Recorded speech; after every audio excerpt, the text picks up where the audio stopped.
Audio clip number 1، اس میں آپ بسم اللہ الرحمن الرحیم اور سورہ فاتحہ کی پہلی 3 آیتوں کی تلاوت، ترجمہ اور تفسیر صراط الجنان سنیں گے۔ بسم اللہ الرحمن الرحیم۔ ترجمہ: اللہ کے نام سے شروع جو نہایت مہربان رحمت والا ہے۔ بسم اللہ، اللہ کے نام سے شروع۔ تفسیر صراط الجنان میں اس کی تفسیر کچھ اس طرح ہے۔ علامہ احمد ساوی رحمۃ اللہ تعالی علیہ فرماتے ہیں، قرآن مجید کی ابتدا بسم اللہ سے اس لیے کی گئی تاکہ اللہ تعالیٰ کے بندے اس کی پیروی کرتے ہوئے ہر اچھے کام کی ابتدا بسم اللہ سے کریں، اور حدیث پاک میں بھی اچھے اور اہم کام کی ابتدا بسم اللہ سے کرنے کی ترغیب دی گئی ہے۔ چنانچہ حضرت ابو ہریرہ رضی اللہ تعالی عنہ سے روایت ہے، حضور پر نور صلی اللہ تعالی علیہ وسلم نے ارشاد فرمایا، جس اہم کام کی ابتدا بسم اللہ الرحمن الرحیم سے نہ کی گئی تو وہ ادھورا رہ جاتا ہے۔ لہٰذا تمام مسلمانوں کو چاہیے کہ وہ ہر نیک اور جائز کام کی ابتدا بسم اللہ الرحمن الرحیم سے کریں، اس کی بہت برکت ہے۔ الرحمن الرحیم، جو بہت مہربان رحمت والا ہے۔ امام فخر الدین رازی رحمۃ اللہ تعالی علیہ فرماتے ہیں، اللہ تعالیٰ نے اپنی ذات کو رحمان اور رحیم فرمایا تو یہ اس کی شان سے بعید ہے کہ وہ رحم نہ فرمائے۔ مروی ہے کہ ایک سائل نے بلند دروازے کے پاس کھڑے ہو کر کچھ مانگا تو اسے تھوڑا سا دے دیا گیا۔ دوسرے دن وہ ایک کلاہڑا لے کر آیا اور دروازے کو توڑنا شروع کر دیا۔ اس سے کہا گیا کہ تو ایسا کیوں کر رہا ہے؟ اس نے جواب دیا، تو دروازے کو اپنی عطا کے لائق کر یا اپنی عطا کو دروازے کے لائق بنا۔ اے ہمارے اللہ عز و جل، رحمت کے سمندروں کو تیری رحمت سے وہ نسبت ہے جو ایک چھوٹے سے ذرے کو تیرے عرش سے نسبت ہے، اور تو نے اپنی کتاب کی ابتدا میں اپنے بندوں پر اپنی رحمت کی صفت بیان کی، اس لیے ہمیں بھی اپنی رحمت اور فضل سے محروم نہ رکھنا۔ الحمد للہ رب العالمین۔ ترجمہ: سب تعریفیں اللہ کے لیے ہیں جو تمام جہان والوں کا پالنے والا ہے۔ الحمدللہ، سب تعریفیں اللہ کے لیے ہیں۔ تفسیر صراط الجنان میں اس کی تفسیر کچھ اس طرح ہے، یعنی ہر طرح کی حمد اور تعریف کا مستحق اللہ تعالیٰ ہے، کیونکہ اللہ تعالیٰ کمال کی تمام صفات کا جامع ہے۔ حمد اور شکر کی تعریف۔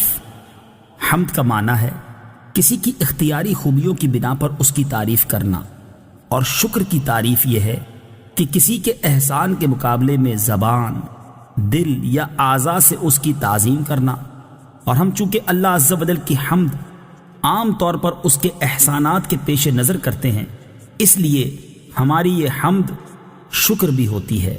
مسلم شریف کی حدیث ہے، حضرت انس بن مالک رضی اللہ تعالی عنہ سے روایت ہے، نبی اکرم صلی اللہ تعالی علیہ وسلم نے ارشاد فرمایا، اللہ تعالیٰ بندے کی اس بات سے خوش ہوتا ہے کہ وہ کچھ کھائے تو اللہ تعالیٰ کی حمد کرے، اور کچھ پیے تو اللہ تعالیٰ کی حمد کرے۔ الرحمن الرحیم۔ ترجمہ: بہت مہربان رحمت والا۔ الرحمن، بہت مہربان۔ تفسیر صراط الجنان میں اس کی تفسیر کچھ اس طرح ہے، رحمان اور رحیم اللہ تعالیٰ کے 2 صفاتی نام ہیں۔ رحمان کا معنی ہے نعمتیں عطا کرنے والی وہ ذات جو بہت زیادہ رحمت فرمائے، اور رحیم کا معنی ہے بہت رحمت فرمانے والا۔ یاد رہے کہ حقیقی طور پر نعمت عطا فرمانے والی ذات اللہ تعالیٰ کی ہے، کہ وہی تنہا ذات ہے جو اپنی رحمت کا بدلہ طلب نہیں فرماتی۔ ہر چھوٹی بڑی، ظاہری، باطنی، جسمانی، روحانی، دنیاوی اور اخروی نعمت اللہ تعالیٰ ہی عطا فرماتا ہے، اور دنیا میں جس شخص تک جو نعمت پہنچتی ہے وہ اللہ تعالیٰ کی رحمت ہی سے ہے، کیونکہ کسی کے دل میں رحم کا جذبہ پیدا کرنا، رحم کرنے پر قدرت دینا، نعمت کو وجود میں لانا، دوسرے کا اس نعمت سے فائدہ اٹھانا، اور فائدہ اٹھانے کے لیے اعضاء کی سلامتی عطا کرنا، یہ سب اللہ تعالیٰ کی طرف سے ہی ہے۔ مالک یوم الدین۔ ترجمہ: جزا کے دن کا مالک۔ مالک یوم الدین، جزا کے دن کا مالک۔